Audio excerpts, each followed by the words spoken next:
Psych K workshop, and first came across Psych K by watching a YouTube video of Bruce Lipton talking about several ways that you can most quickly get into your subconscious and hack it to alter the hard drive in the way that you want it to. So he talked about hypnosis being one of the most important mechanisms of doing it, repetition as being a second important method, the third one being major shocks in your life.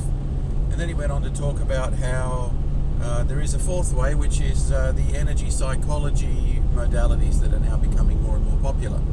So I've found that intriguing, and hopefully it won't be horribly unfamiliar, at least in the processes of going there.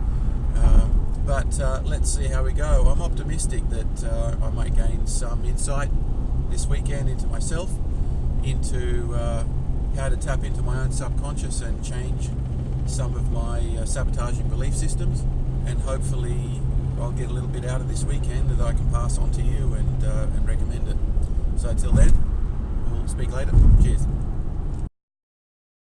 I'm on my way to the second morning of the Psych K course, so I thought I'd report back a little bit about what I found yesterday and my impressions for your benefit.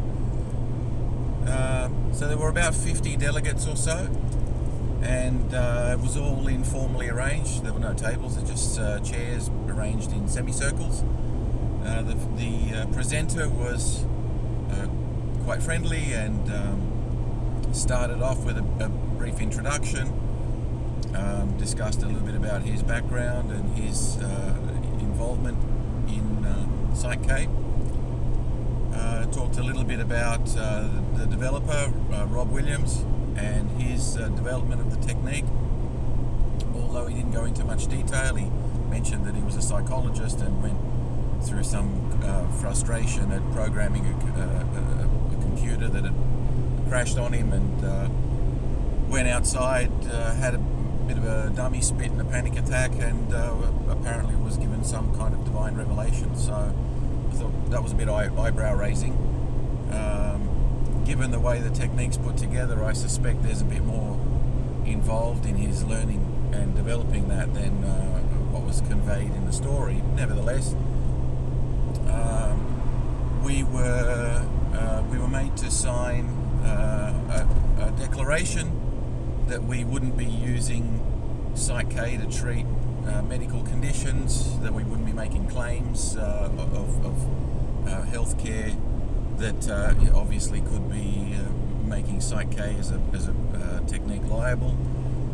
We also gave an undertaking not to use the Psych K registered trademark in our URLs, and we also undertook to act in a professional and an ethical manner. So having done all of those preliminaries, we then went on to talk largely for the first part of the morning about the idea of muscle testing. So I wasn't unfamiliar with the concept of muscle testing, and I have to say it was a fairly simple, fairly easy to comprehend explanation of muscle testing. The theory was very, very light, which I think is not unreasonable given that virtually everyone else there were lay people with no sort of medical background or training. There was some discussion on the mind and how it works. So the idea was that muscle testing is really the only simple, feasible way to tap into the subconscious and to find whether the subconscious was congruent or not with some kind of statement that you would produce. So he talked about the subconscious being binary in nature. In other words, either something is or something isn't. And I suspect today we'll go into some more detail about how to set up statements to give to the subconscious, but they had some pre-prepared statements that they found might be useful for participants learning the workshop. So, and I'll talk about that next time I check in. But the process of muscle testing It derives from George Goodhart, who was a chiropractor and developed the technique. So firstly, you would start off by just getting a sense of the partner that you're working with, their muscle tone, their reactivity and their responsiveness. So you establish a couple of baseline questions just to see whether you can feel for any change in weak or strong in the muscle that you're testing. And having done that, then you ask permission of the superconscious, which is the gatekeeper to the subconscious according to Psych K. And so the superconscious will indicate through a muscle test whether it's safe and appropriate to balance, which is the word they use for an intervention, to balance a particular statement or not. And you also ask then the subconscious whether a given technique that's taught is appropriate for that person. So it's probably worthwhile mentioning that on the first day you learn 2 interventions, and the interventions basically involve stimulating left-right brain coordination. So the cross-crawl reflex is effectively what they tap into. So you're stimulating left brain, right brain activity. And the idea here is that it makes the corpus callosum a bridge rather than a block to communication from left to right. The idea being that when there's any kind of emotional or subconscious blockage, you tend to start to operate only in one side of the brain, the logical side or the creative side. And that way you can't tap into using the full brain to solve whichever dilemma it is you're trying. So it was suggested there have been plenty of brain studies that show that Psych K stimulates, a much stronger global brain response. I don't know. I haven't looked into that. I may well do that and give you some feedback on that when I get a chance. However, the techniques themselves involve a physical aspect, so either a posture or an activity that stimulates the cross-crawl reflex or left-right cooperation. And you hold that until you feel a sense of release or a physiological response of some kind, whether it's a feeling or some kind of relief or integration, as they call it.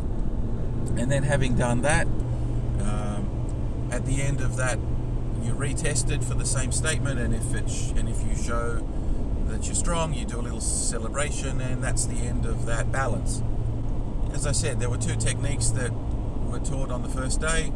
The material was pretty light on, I have to say. After lunch, we were given our participant packs, which consisted of a small cardboard folder with probably about 20 sheets in there. So I have to say I'm a little bit disappointed with the material that we're given. Supposedly the packs cost about $90. The course itself cost over $900.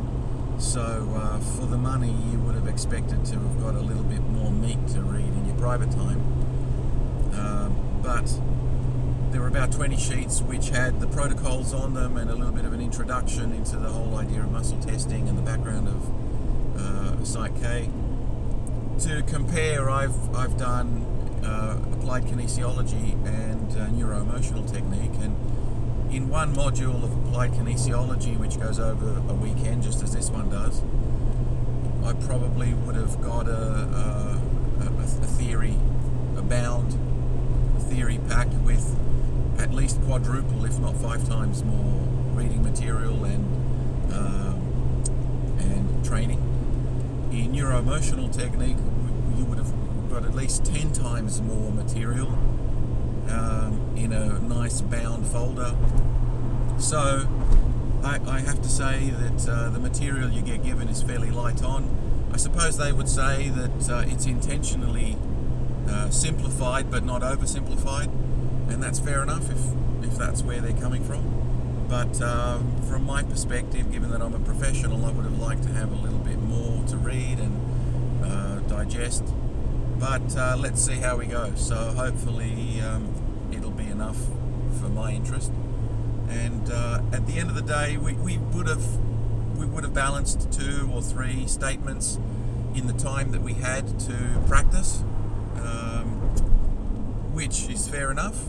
Some people really struggled with that. I didn't think my muscle testing was too bad, and thankfully I've had some introduction to that. But today I expect we'll be learning another technique and get some more practice in. So I'll touch base again when we're finished and let you know how I went. Cheers. Okay, having just completed the second day of the Psych K workshop, I thought I'd report to you on the day's activities and what my final conclusions are. The day began with a revision, so we got to practice the first day's posture technique and statement making. Then we moved on to a little bit of theory in regards to the subconscious, which was a little bit more detailed than the first day, which I was grateful for. We then moved into some NLP concepts of eye position, which you may have heard of. If you look into the bottom of your eyes, you're accessing the subconscious. If you look up into the top of your eyes, you're accessing your memory. So by using those sorts of visual cues, supposedly you can stimulate your subconscious a little bit more effectively. The technique, and there are 2 that you're taught in the basic workshop all up, involved movement this time as opposed to posture, so that it was more active, and the idea was again to stimulate left-right brain cooperation, but this time using movements. Overall, both of the techniques do rely very heavily on muscle testing, so if it's something you're not comfortable with or it looks a bit too alien for you, it may prove a challenge. However, the majority of people in the class were lay people with no previous experience, and my observation was that they were all quite happy with their ability to test what they were looking for. So it does seem to be something easy to pick up and easy to apply. Towards the end of the class, we started discussion on phobias, and so the facilitator asked for volunteers, and one of the women in the audience had a very chronic phobia of spiders, such that she couldn't even pronounce the word without trembling and being anxious. So of course he took her up on stage and performed the particular intervention we just learned.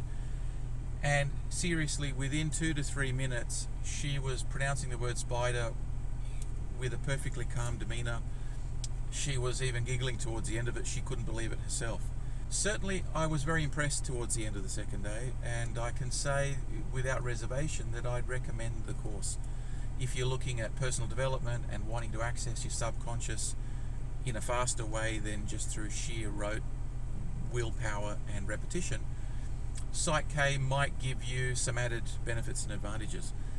So $900 for a weekend that may help you get rid of a phobia would be enough for most people to do. If it can help you tap into some of your own preconceptions and false ideas and beliefs about money and health, I definitely think it's worth giving it a go. So I give it the thumbs up. I think it's definitely something I'd recommend people do. You'll take out of it what you will. Some people will be really super excited. Some people pull a few gems from it, like everything in life. But I definitely suggest you give it a go. So if you found this video useful, please do give us a thumbs up and leave any comments, personal experiences in the section below. I do really appreciate anyone who has any comments to make, both in terms of the quality of my videos. I'm a beginner, so give me some credit.